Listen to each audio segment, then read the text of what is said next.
judge dismisses lawsuit over deportation of Brown medicine doctor.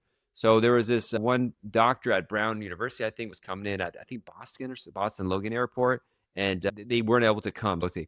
In March, Dr. Rasha Alawi, a kidney transplant specialist at Brown Medicine, was detained for at least 36 hours in Boston's airport after arriving from Lebanon. The doctor was traveling with her family, and while traveling, she attended the funeral of Hassan Nasrallah, the former leader of Hezbollah. And based on that, they gave her expedited removal, which they can do. So she's sued.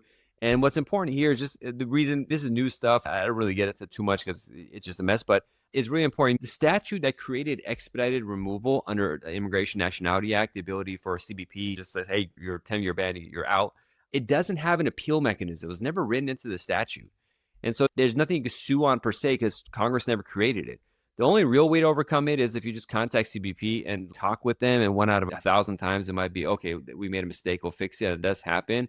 That's what I found is the best way to just communicate if there's an error. Something like this over the whole Middle East mess and the Trump administration, I don't think you can overcome because it's just too politicized.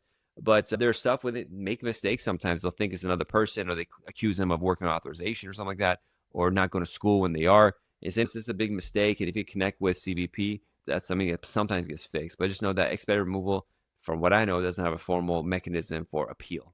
And that it highlights it in that article too.